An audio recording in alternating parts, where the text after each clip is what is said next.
Welcome to Shadow Fable. Don't forget to subscribe. I first noticed something off about a seat at 23A on a routine red-eye, flying from Seattle to Denver. It was a seat like any other, one I'd been assigned plenty of times before. But that night, the overhead light flickered the entire flight, a tiny strobe pulsing in the corner of my vision. I wrote it off as a minor annoyance, turned my phone's flashlight on for reading, and forgot about it. I've always traveled for work, corporate compliance. I audit records, financial mostly, for Fortune 500 companies. No spouse, no kids, no pets. My entire life is neatly packed into a carry-on suitcase and laptop bag. Strange, perhaps, for an only child who once hated leaving the house. But I've grown accustomed to the perpetual motion of airports, security lines, and stale airplane coffee. I know the flight attendant's mid-air patter by heart, can recite the safety card in my sleep. Yet that first odd flicker in seat 23A was the beginning of a rift, something intangible, like a hairline fracture in glass. When we landed in Denver, I felt nauseous. My reflection in the dirty airport restroom mirror was pale, with shadows under my eyes like bruises. I assumed it was fatigue. My next few flights, though, were eerily similar. Flight 547 to Los Angeles, Flight 230 to Houston, Flight 668 to Chicago. Every time I booked with Trans-Spirit Airlines, I was dropped into seat 23A. The seat was never my choice. I'd try to pick something else during check-in, but the online system always crashed at the seat selection page. If I called customer service, I'd get put on hold for hours. Inevitably, I'd be handed that same seat assignment at the gate. The seat itself became an obsession. It wasn't just the flickering light anymore. Sometimes the tray table stuck. Sometimes it rattled for no apparent reason. Once, I discovered a small black scratch on the seat back in front of me, shaped almost like the letter X, but scoured deeply enough into the plastic to reveal a layer of pale foam. Another time, the seat pocket was jammed with a crumpled safety card from a flight that had been discontinued 2 years prior. On one flight to Atlanta, I politely asked the flight attendant, her name tag read Betty, if I could switch to an unoccupied seat. She gave me a strange smile, as though I'd asked her a trick question, and told me there weren't any open rows. I peered back and saw at least 4 seats empty. By the time I turned around to argue, she was gone, disappearing behind the curtain that separated coach from first class. 2 more flights, 2 more identical experiences. The flight attendants changed, the routes changed, but seat 23A was a constant. Worse, I was plagued with a creeping sense of déjà vu. The engine noise would spike right after takeoff in a way I swore I'd heard before. The captain's announcement seemed stilted, like someone reading from an old script. Once, a passenger across the aisle tried to chat me up. He was wearing a charcoal suit and a tarnished watch that looked vintage. He said he was heading to Denver, but our flight was bound for Miami. When I challenged him, pointing out our actual destination, he frowned, like I was the one confused. We barely spoke after that. That same flight, as we began our descent, a spasm of dread twisted my stomach. I leaned forward and peered out the window, expecting to see the bright sprawl of Miami, but there was only darkness. No city lights, no ocean reflection, just night. The overhead speakers crackled, and I expected the pilot's usual prepare for landing. Instead, I heard only static, humming in waves until it faded away. Minutes later, the seatbelt sign dinged off, but nobody moved. The lights in the cabin flickered, and the plane kept flying through a black sky. I must have blacked out from anxiety, because when my eyes opened next, we were at the gate. The cabin was full of restless passengers standing to deplane. the bright airport lights glaring through the windows. I asked the flight attendant, a different woman, older, hair pulled in a tight bun, about the strange mid-flight darkness. She blinked, confused, then said, "Ma'am, you must have dozed off." "It's morning." I thought she was messing with me. It felt impossible that hours had passed. But sure enough, it was dawn. The confusion gnawed at me as I walked into the terminal. A week later, I received an email from a man named Corey Williams. The subject line read, "Urgent, please call," followed by a phone number. The body was a single sentence. "I think we're on the same flight." Naturally, my instinct screamed scam, but something about the message got under my skin. Another passenger had noticed me? Or was it some corporate whistleblower job? Intrigued, I dialed. Corey's voice was throaty and frantic. "You're the woman in 23A, he said.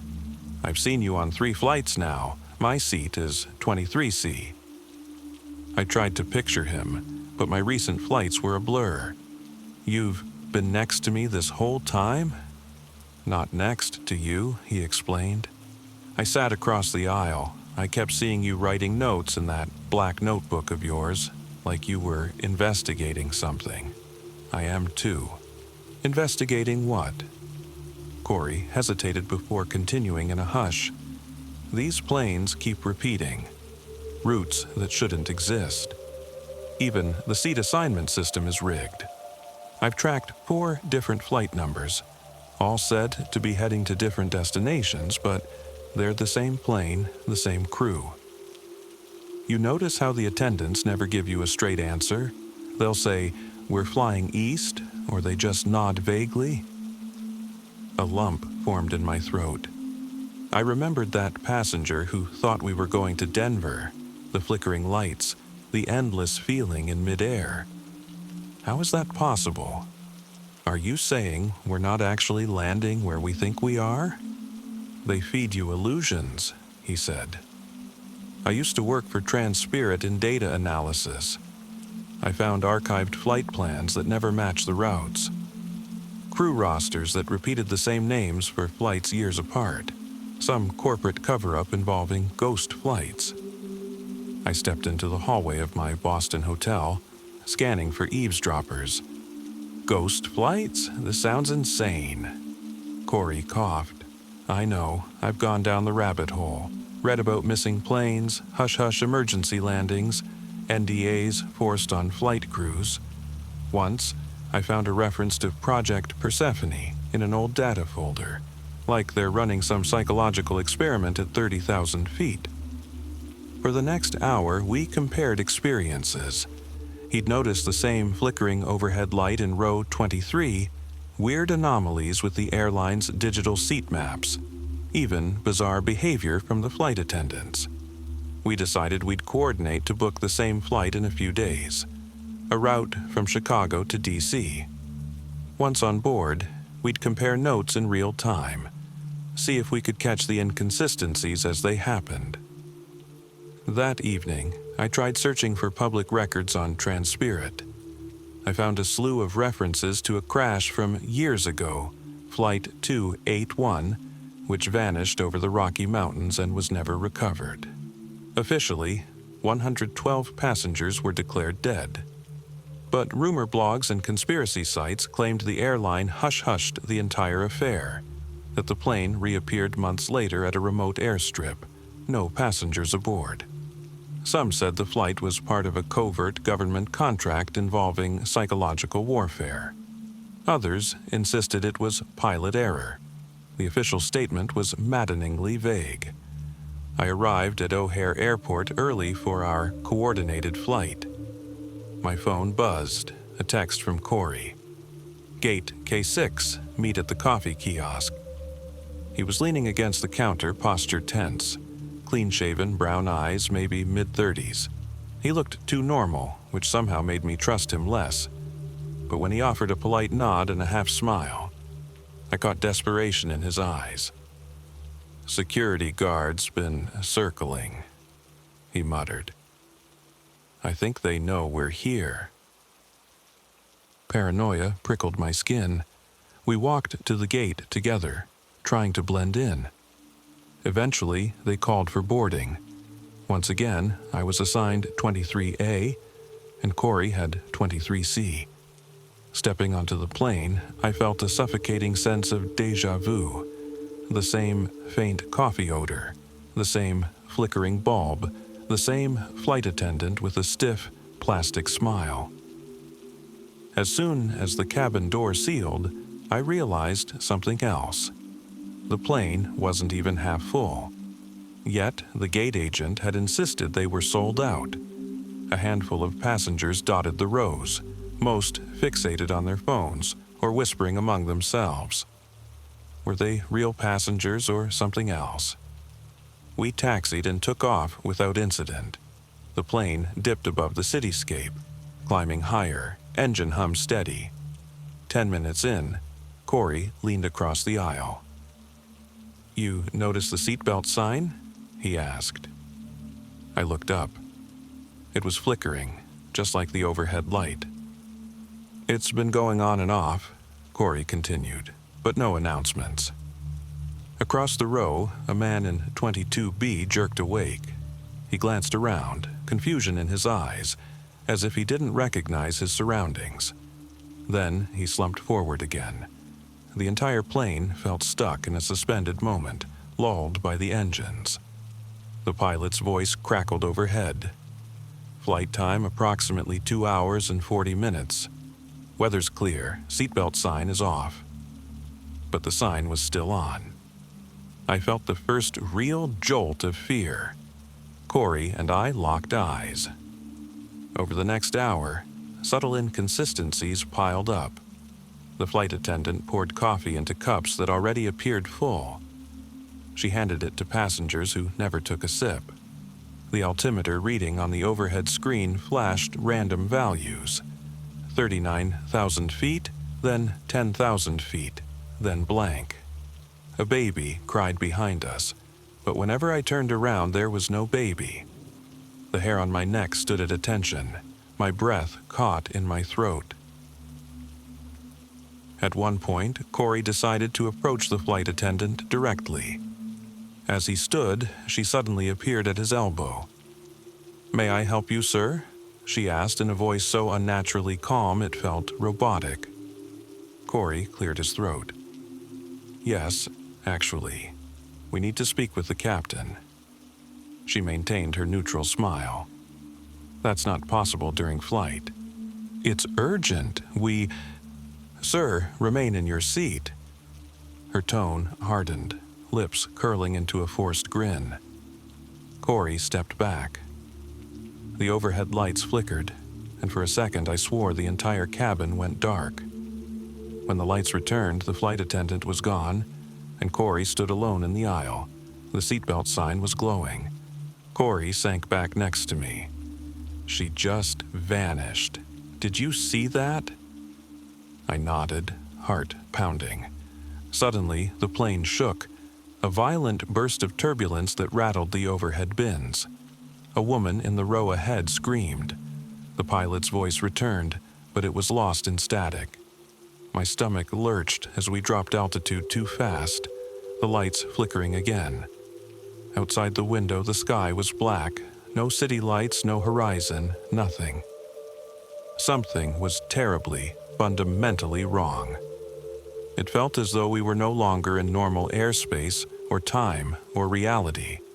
It was an absurd thought, but the alternative, that we were living some elaborate corporate or governmental conspiracy, was equally disturbing. "Hold on," Corey said, rummaging in his backpack. He pulled out a thick manila folder. Within it were printed flight plans, rosters, and internal memos from Transpirit. I skimmed them, my mind spinning.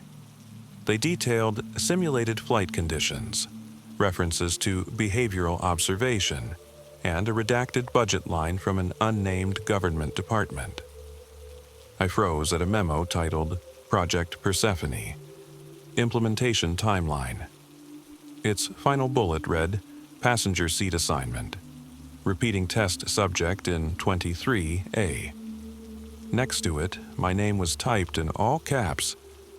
I felt a drop of sweat roll down my spine. You found me in their system? Corey's face was grim. They've been testing on you for months. You and probably a dozen others. They keep you cycling through these flights, altering your perception. They want to see how long it takes before you crack. The turbulence subsided, and the cabin descended into an eerie hush. Passengers stared blankly ahead, unresponsive. As though someone had flicked a switch, they were all in some half-awake state. A burst of adrenaline drove me to stand. We have to see if the cockpit door is unlocked. Corey began to protest, but I brushed past him. He followed quickly. The aisle felt longer than it should have, an optical illusion of repeating seat rows. I hurried, determined, heart pounding. Near row 10, I nearly stumbled over a bag. Corey caught me, and we pressed on. We reached the front. The curtain leading to first class was drawn shut. I took a breath and pushed it aside. The front cabin was empty. No flight attendants, no one at all. The cockpit door looked sealed. I tried the handle, found it locked. I pounded on it. No answer. Not even static from the speakers. Then, from behind us, that attendant's calm voice said, "You shouldn't be here." We whipped around. She stood inches away, that same painted-on smile. Now, I saw something else in her eyes. Fear. Like she was as trapped as we were, forced to play a role. Corey raised his hands. "Tell us what's happening." She didn't blink. Passengers must remain seated. "We know about Project Persephone," I said, voice trembling. "What is this plane? Where are we going?" She opened her mouth as if to speak, but her eyes flicked to the side, as though someone was watching. Then a hollow sound from the overhead speakers interrupted, a loud, resonant tone. The woman's eyes glazed over. Before we could stop her, she stepped backward through the curtain and vanished. Corey whispered, "This is insane. It's like they're controlling the flight attendants, or they're not even real." Another jolt rocked the plane. I stumbled into a row of seats, bracing against them. A sharp whistle rang in my ears as the cabin air pressure shifted. The overhead compartments rattled. "This might be our chance," Corey shouted above the din. "We can't land if the pilots aren't flying. Maybe the plane is automated or on some pre-programmed path." He motioned for me to follow him back toward the middle exit. For once, the flight felt physically smaller. Or maybe the flight was reconfiguring itself like a maze. The flickering lights gave it an abandoned, haunted vibe. Seats half empty. Passengers catatonic. At row 23, Corey popped open the overhead bin. He yanked out an emergency manual, rummaging for instructions on operating the exit door. I helped him scan pages. My hands shook. There was a small chance we could manually deploy the slide. Of course, opening a cabin door mid-flight is lethal. But was this flight even real in the conventional sense? The altimeter was worthless, the sky outside a void.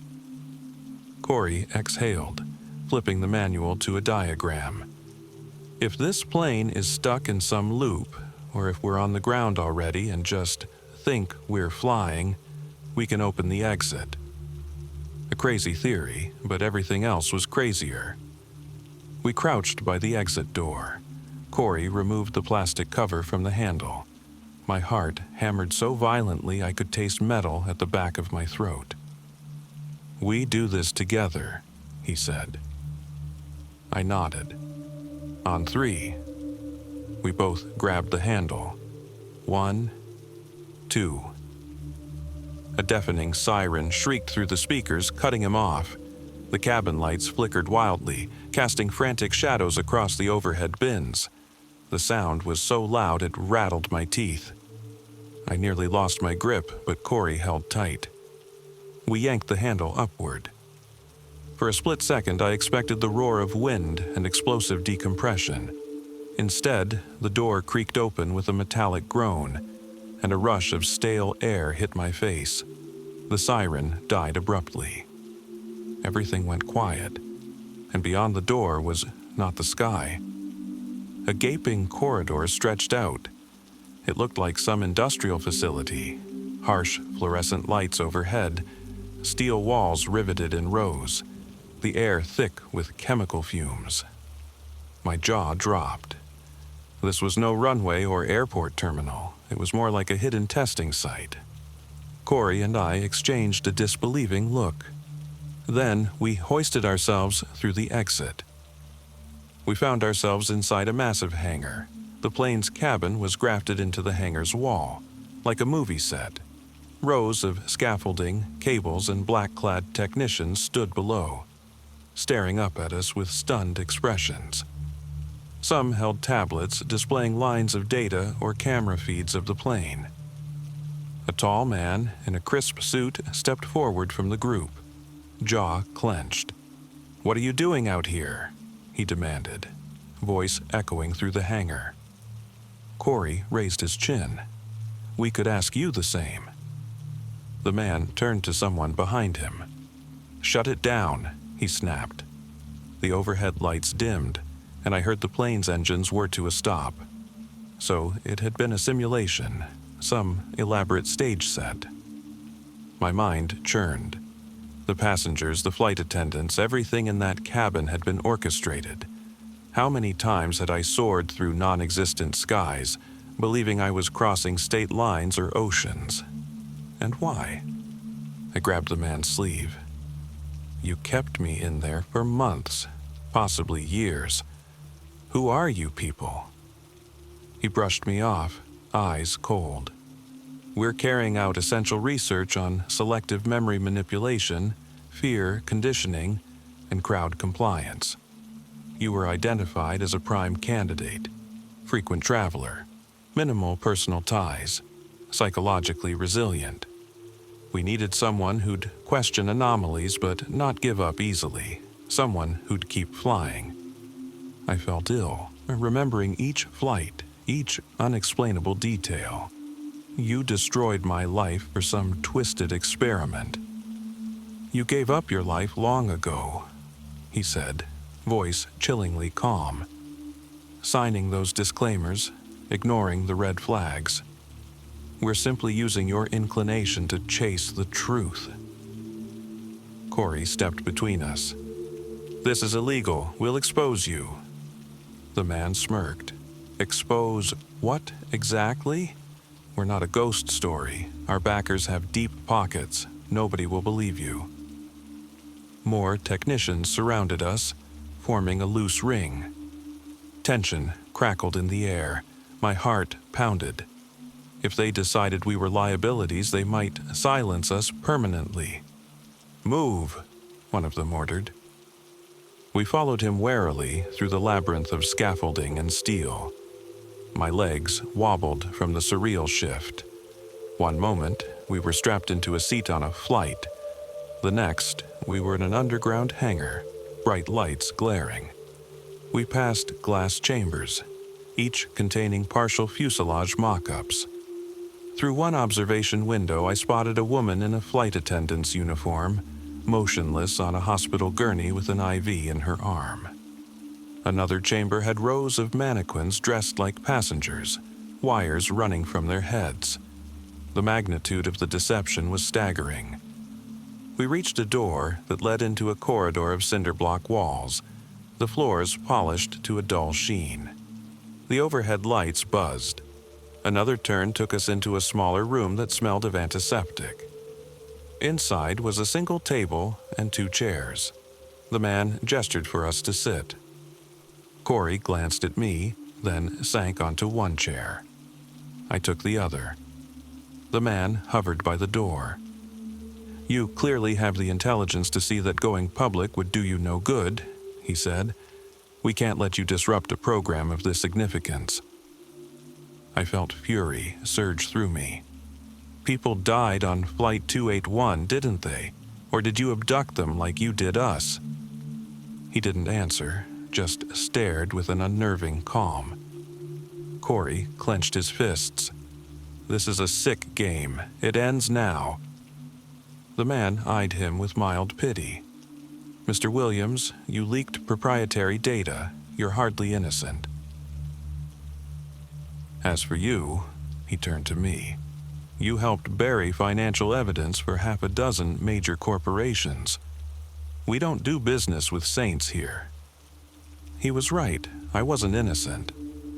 I'd buried audit findings for big payoffs, pinned evidence on small employees to spare executives. My moral compass was always a bit skewed, but I never expected to become prey to something bigger. A knock sounded on the door, and a guard stepped in, whispering something to the man. The man nodded, turning back to us. "You have two options. You can return to the simulation, have your memories wiped, continue your routine." "Not a chance," I spat. "Or you can sign an NDA, cooperate with our directives, and enjoy a substantial compensation." Corey shot up from his seat. "You're bribing us now?" "It's not a bribe, it's an ultimatum." Silence stretched. Outside the door, more footsteps approached. They had us surrounded. Corey's eyes flicked to me. "We can't fight them head on." I swallowed. I was no hero, and I could see no immediate way to take them down. But maybe we could pretend to cooperate, then leak everything once we were out. I forced my expression calm and said, "We'll sign. We just want out of this place." The man studied us carefully, then nodded to the guard. "Prepare their release." What followed felt like a bureaucratic fiasco. They took us to a windowless office where we scribbled signatures on reams of legalese. Then someone inserted an IV in my arm, presumably to stabilize me from the sedation they claimed we'd endured. The overhead lights glared like an interrogation lamp, turning my thoughts hazy. By the time they let us out, my legs felt made of lead. The exit was a narrow hallway ending in a metal door, guarded by two men with sidearms.